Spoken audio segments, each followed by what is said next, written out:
brought to you by the Back School and Ability on Demand. I'm your host, Matt Jeffs. Please be sure to share this podcast with your contemporaries, your colleagues, and your friend and family. And don't forget to subscribe below and click on the little bell in the upper right-hand corner to get the latest info on the overlapping fields of ergonomics, health and safety, risk management, human resources, and healthcare right here on the Ergo2go podcast.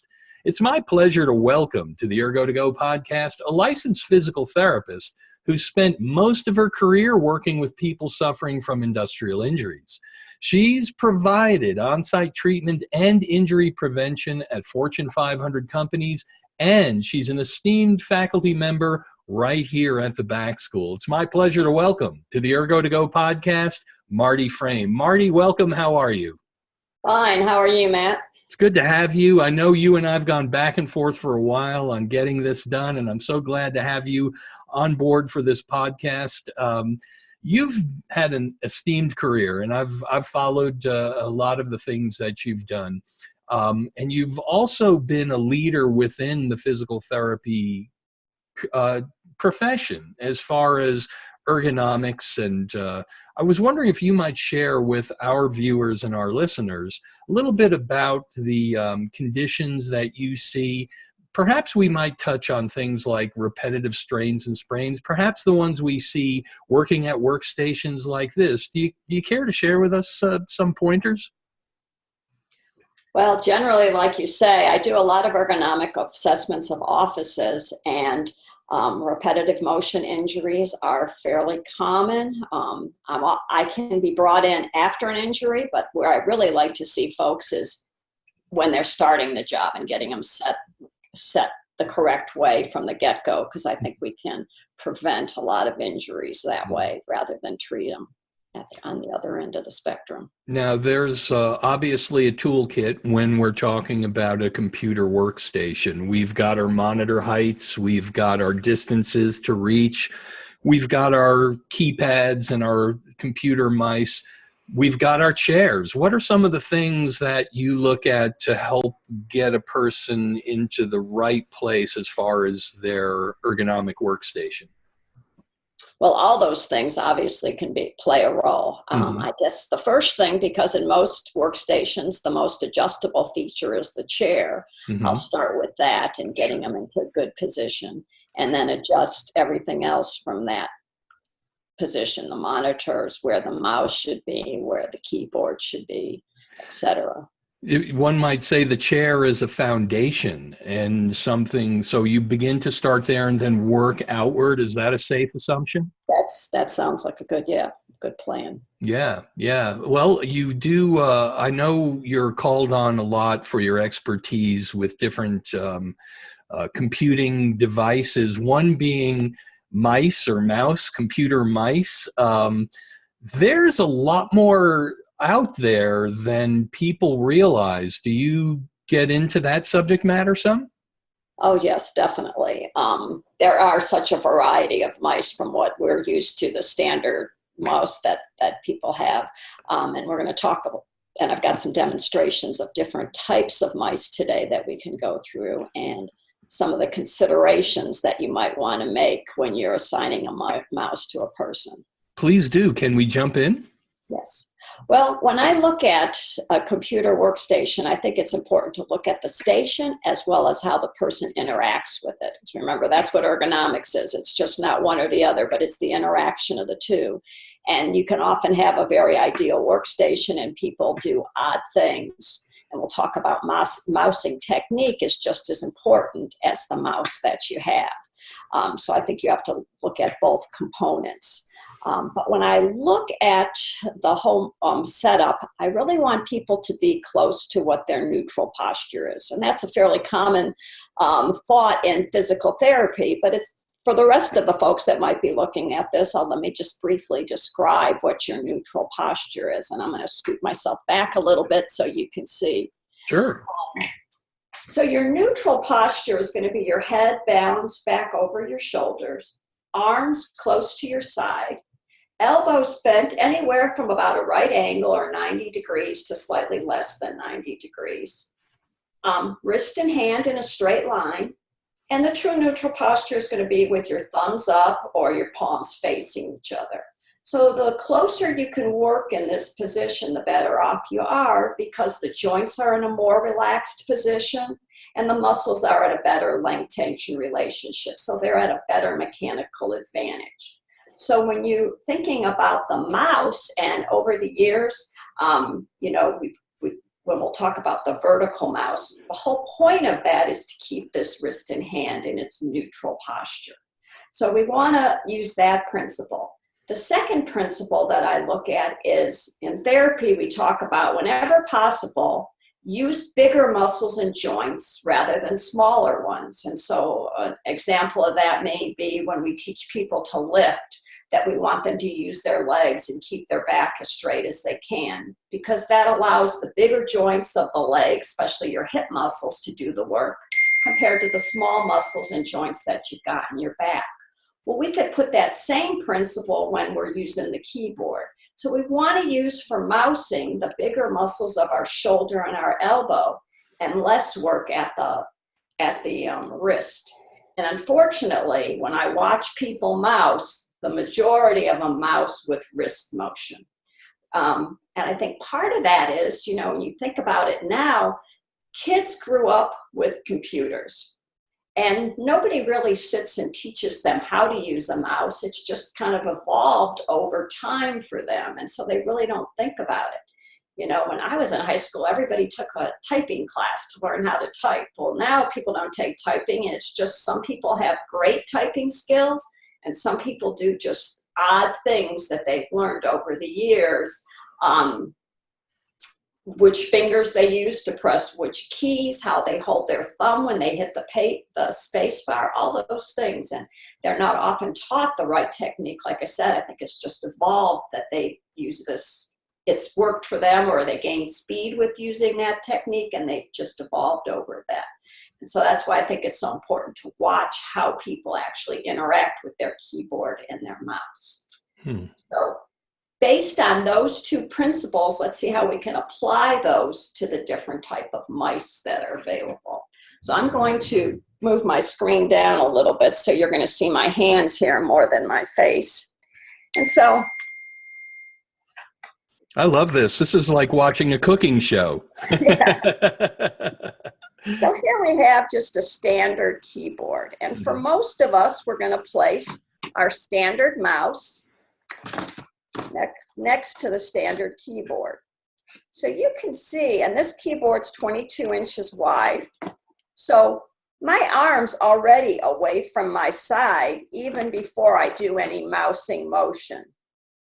So we can look at, if I can put that mouse closer, I'm going to be better off from a shoulder and elbow perspective than if my mouse is out here. So I have a couple ways to do that. Some keyboard trays will allow you to have a platform that you can put up here over the keyboard, over the number pads, and so you can mouse closer. Or another option is to use a mini keyboard or a smaller keyboard that doesn't have the numeric keypad and some of the function keys. Yep. So I can place it right here. Now my arm is closer to my side. I'm not out here. And that just from a start puts me closer to my neutral posture. We're going to talk about left-handed mousing. Well, the one advantage of a left-handed mouse and a standard keyboard is that you don't have those extra keys. So already you're closer. Now, there's advantages and disadvantages to left-handed mouse, and that we'll get into in a minute. But that's the first thing I want you to look at, is just the position. Is the mouse should be close to the keyboard, fairly in line with it. Your standard mouse, the other thing you want to consider with your standard mouse is it should be as flat as possible, because here again, we want that wrist and hand in a straight line. So if you use a mouse that's too big for you, your fingers might be an extension. Likewise, if it's too small, you might find yourself over gripping the mouse.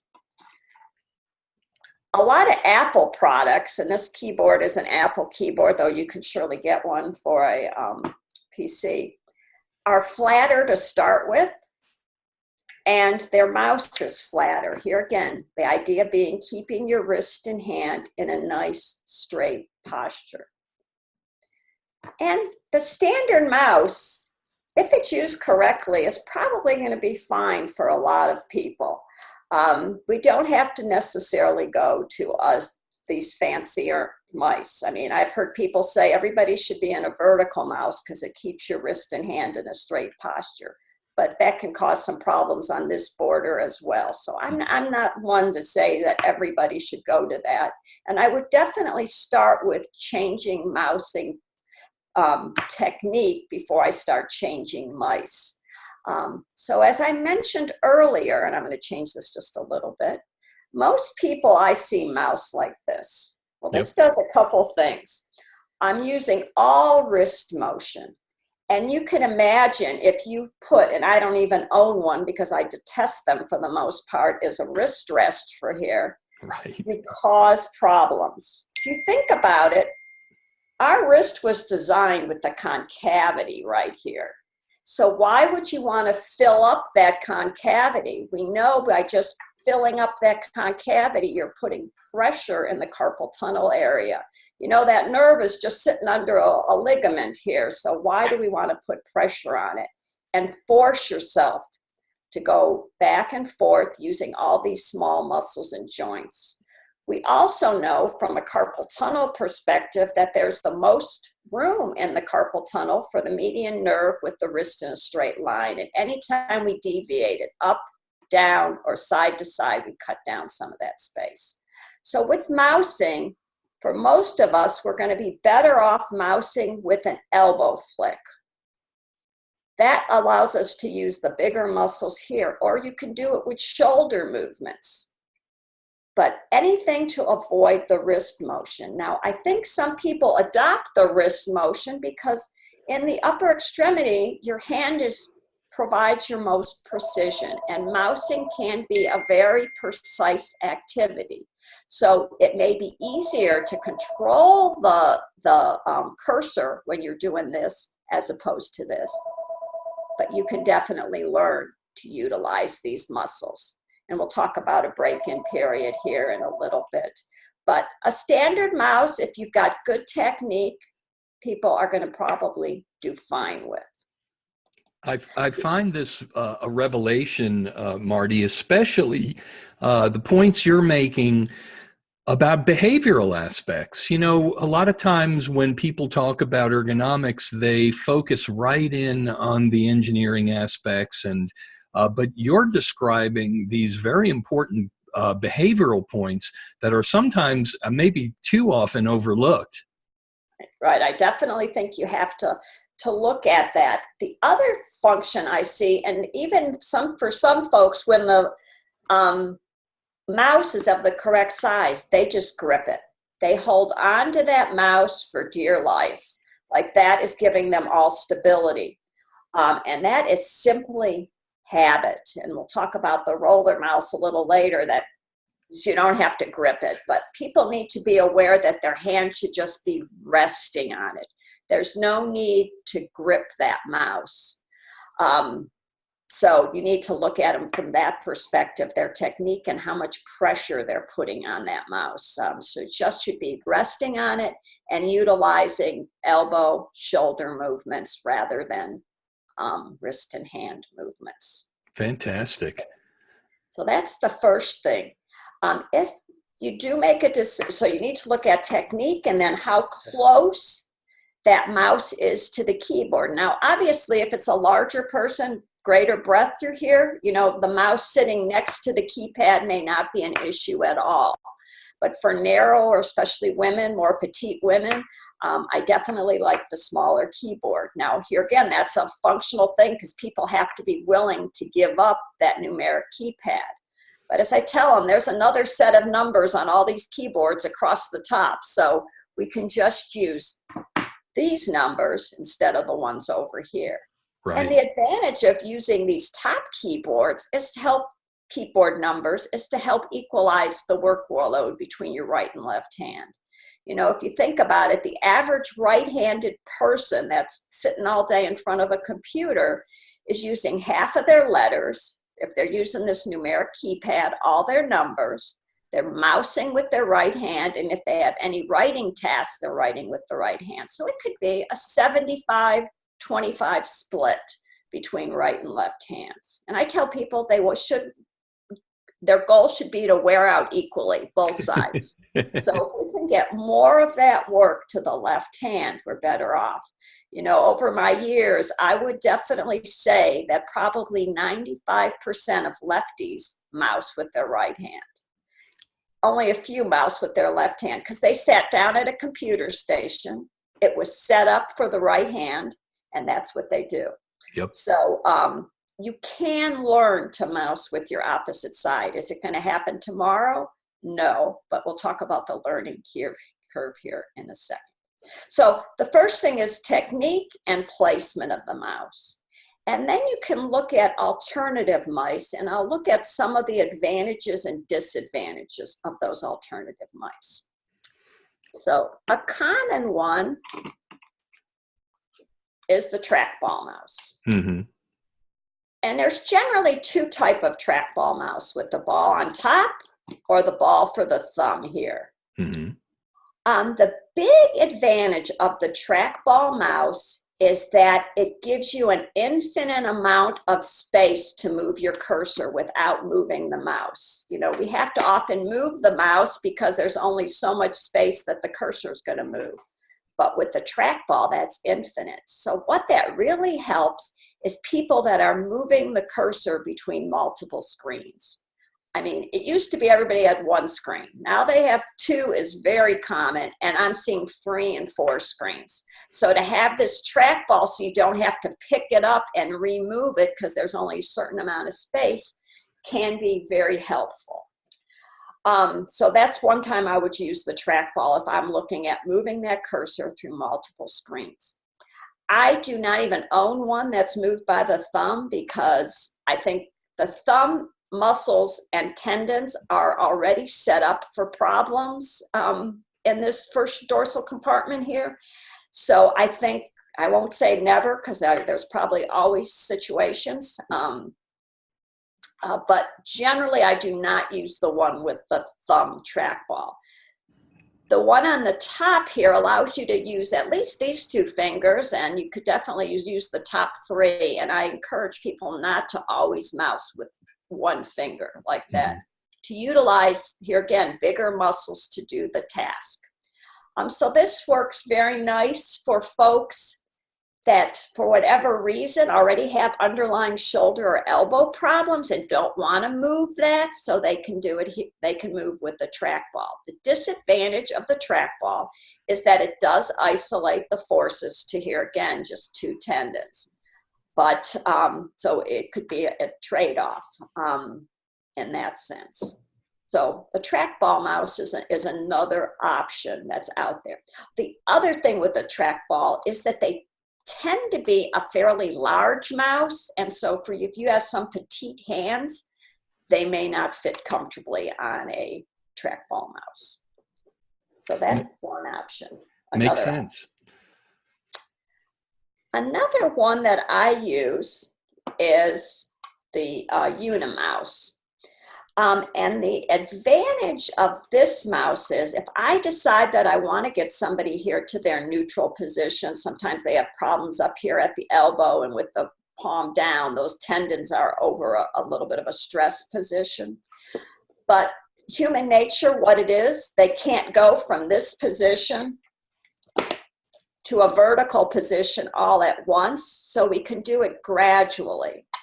So the Unimouse, you can open up to a vertical position, but you could start at about a 45 position.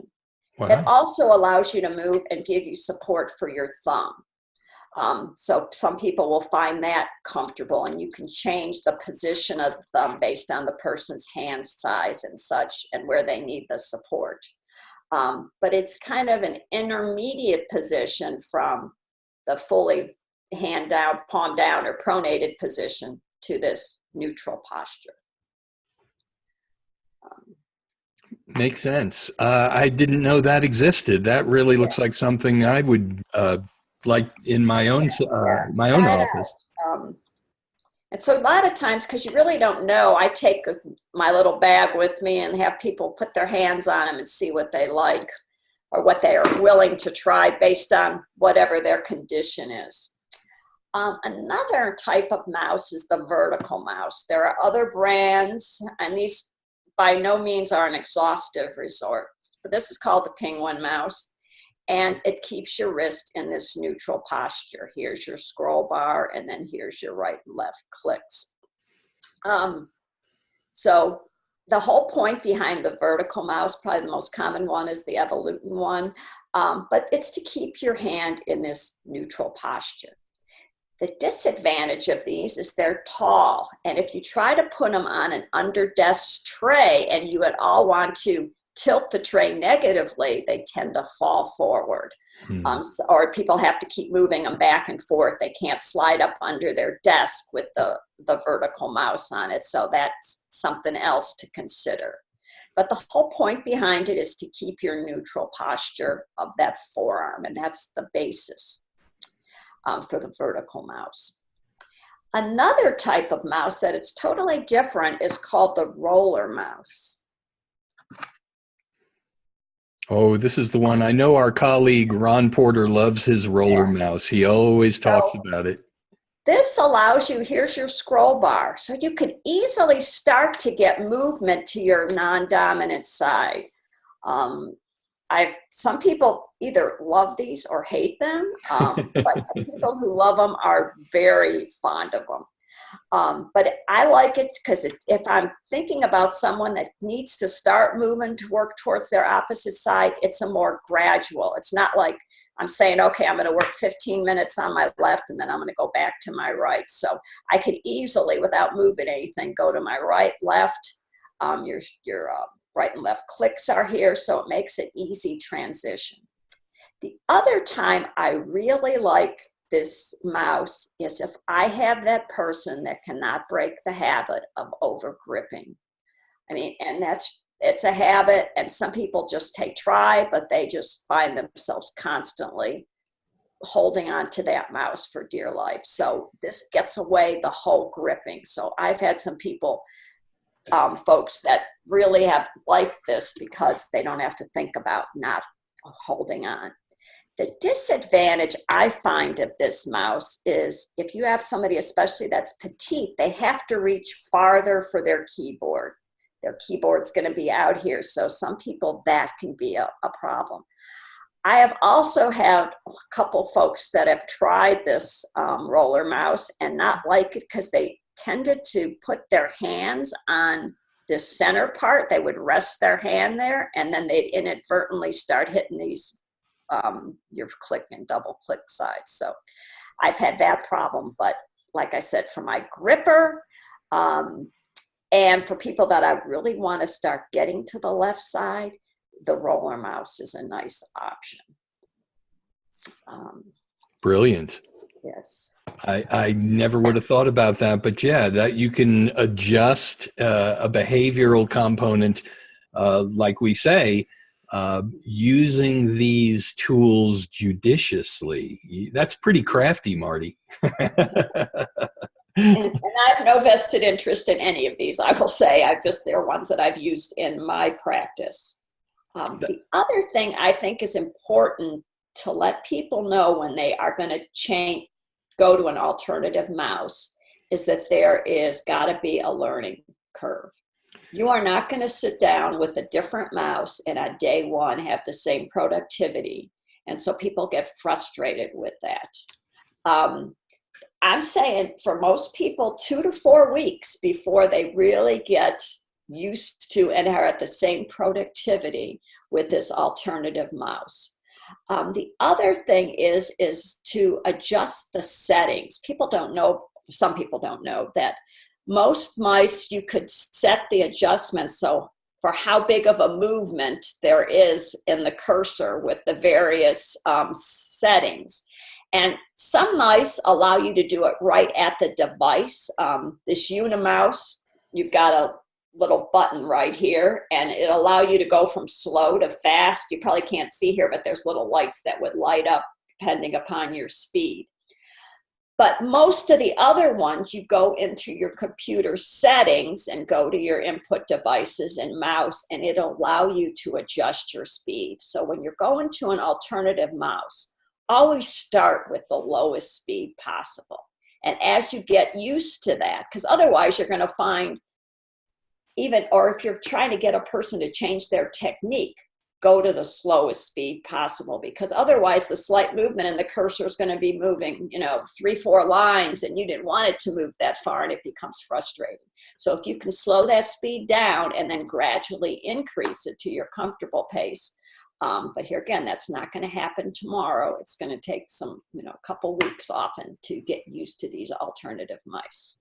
So you can use that sensitivity to zero in on your own acuity. It sounds like that's what you're saying. Yes, exactly. You could do it to your own comfort, but I would generally start slower as you get used to it, move into a faster speed, either by going through the settings on your computer or by some of the input devices. You can change it right at that level. That is crafty. I really appreciate some of this insight. Frankly, I didn't think about applying it in a chronological manner as you're describing. That's really good stuff. The other thing is to get people to left-handed mouse. If you're a typical right-handed person and you're having problems with your right hand, mouse half the time with your left hand. Now you'll have to go again into your settings, because you probably will want to change your right and left click, but your settings will allow you to do that. Because when you're on your left hand, you probably still want your index finger to be your primary click, since we have more control over that digit. But you can do that by going into your settings and change your primary and secondary click. So I do try to get people to left-hand mouse, and I've got some success. I wouldn't say 100%. Some people just refuse. Well, I'm in the same boat, and I often admit to people that they'll curse me the first day, having done it myself, and I'm left-handed. But one of the things I noticed was I mouse all the time with my right hand. Plus, I find I'm always holding my cell phone in my right hand. And after a while, I started to get carpal tunnel-like symptoms on the palmar side of my right hand. So even a left-handed person, I went ahead and put the left on, and it did. Productivity went down for a few days, but it slowly started. And now I mouse ambidextrous, and I'm glad I took the time to do it. Yes, and that's a good point that you brought up about it being ambidextrous. You'll note again, and I'm going to, your standard mouse is a very symmetrical arrangement here. Right. Your trackball is very symmetrical, meaning that it looks the same on the right and left hand sides. This particular, the penguin mouse is also symmetrical. But that is a disadvantage, which I failed to mention earlier, on the Unimouse. So if you're going to use this on your left hand, you have to have a second device, because this cannot be turned to being used for the left hand. Mm-hmm. Some of the vertical ones, the Evolution vertical, also cannot be switched right to left hand. You have to have another device if you're going to left-handed mouse. So you can look if the device is symmetrical or asymmetrical. And the symmetrical ones, you can usually, by just changing the click, go to right or left hand. While the other ones that are asymmetrical, you have to have two separate devices if you're going to alternate between right and left hands. As always, these are the best offered in a preventive medicine application. As you described, going into a setting, helping a person work from their chair and then outward into things like proper mice selection. I always still feel weird using the term mice as a plural, but I don't want to say mouses, but again, the proper selection, also using the larger muscle groups rather than just the smaller groups.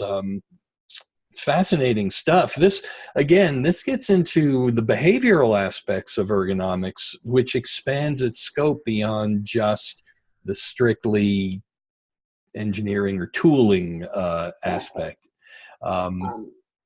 Go ahead. Like I said, there's that definite learning curve and how people interact, and you definitely have to address that. And I also do it incrementally. Yes. Ergonomics is not a one-time thing. I say it's an ergonomic process. So, and I'm a person that doesn't like to change 5 things at once, because then I really don't know what helps, especially if a person's having an issue, what's helping and what's hurting. So I like to do it incrementally.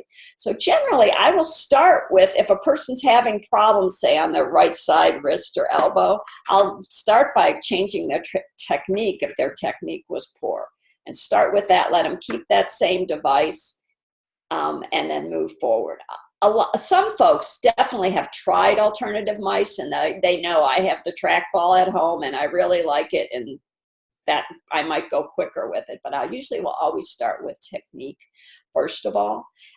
Unless, like I said, I know somebody that's got 4 screens and they're trying to manipulate the cursor, then I might go to a trackball earlier. But or the roller mouse, which the roller mouse also has that infinite ability to move among screens. So I'll consider that. And then I'll go back. If that doesn't help, we'll look at some of the alternatives, because people have to be committed, because as you learn, there's a learning curve. And if they're not willing to make that change, I could have the best device in the world, but you got to have their buy-in. So consider that as well. And I give them the pluses and minuses, and that, and pain can be a pretty good motivator. If they're already in pain, they may have a more incentive rather than if I'm just setting it up from the get-go. This is excellent. I had no idea, again, and I should know this stuff, I have to admit, but I often look past it. I'll be honest with you, but you broke down some of the key elements of why even something as seemingly insignificant as a mouse really has lots of impact on a person's comfort at work, prevention of conditions, and on and on. Is there anything else you'd like to add on this topic? I could go. The last thing I will say about a mouse is the use of the laptop. And Yes. people are using them more and more, and we know all the issues with, you can't adjust the screen and the keyboard independent of each other. So either your arms are in a good position or your head and neck are in a good position. But then mousing on a keyboard, what does it do? You're usually one finger. And we all know that one finger runs by a separate tendon, and that tendon can get irritated. So that's another disadvantage of the laptop, that, if you can plug in a standard mouse and give that finger a rest. Most of us, when we ask, most of us can't stand those little touch pads anyway. We're just, when we talk amongst ourselves, it's like, I'll get the little plug in just to be able to use a mouse with a laptop. It's crazy. Yeah, it's just so much better from a musculoskeletal perspective if you're on it for hours at a time. If you're just answering an email here and there, it's probably no big deal. But if you're working on it all day, you really have to consider that. I love the physical therapist perspective you bring to this. And again, the component of the behavioral aspect of the work, which is often overlooked. I know I keep coming back to that, but again, sitting in on a discussion with you, and more important than the discussion, a demonstration. Thank you so much. I meant that in the kindest way. I felt like I was watching a cooking show here, and that was really helpful to see how you were positioning your elbow one way versus another. Is there, before we sign off, are there any final things that you'd like to discuss? And I really appreciate this. No, I mean, just take your work breaks, just generally, or little micro breaks. Yes. You can stretch those muscles. Give yourself a break from it, though. Oh, Marty, this is such good stuff. I wanted to ask you, if people would like to learn more about the important work you're doing, what's the best way for them to find you? Should they reach out just straight to the back school, or are there other ways? Reach out through the back school. That would be fine. Yes. Or you can reach out to me as well at my own email, ptspecialists, inc at gmail.com. One more time, please. PT specialists with S on the end, INC, @gmail.com. Terrific. I really appreciate this. This is, we're breaking new ground with this particular podcast, just going long form. And I really appreciate the way you were able to deliver, again, demonstration. This is a time well spent for our viewers and our listeners, especially our viewers, because they can actually see what you're providing. I hope hopefully they'll look at their own mousing technique and most definitely, and now they know how to reach out to you to learn more. And I hope perhaps we might have you back on other topics as you see fit. I'd love to have you back on some of the other aspects of the workstation and broader. Would that be something you'd consider? Sure. Next time we'll talk about keyboards. Love it. Love it. Yeah, let's do one on keyboards. Thank you so much, Marty. It's been so good having you. Well, thank you very much, Matt. All right, sit tight while we do a little sign off here. Folks, Bye-bye. You've been listening to and watching the Ergo2go podcast. I'm your host, Matt Jeffs. It's brought to you by the Back School and Ability on Demand.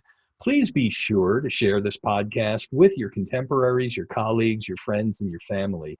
And don't forget to subscribe below and click on the little bell in the upper right-hand corner to get the latest info on the overlapping fields of ergonomics, health and safety, risk management, human resources, and healthcare, right here on the Ergo2go podcast. Until next time, let's be safe, let's be smart, and let's be helpful. See you next time, everybody. Bye-bye.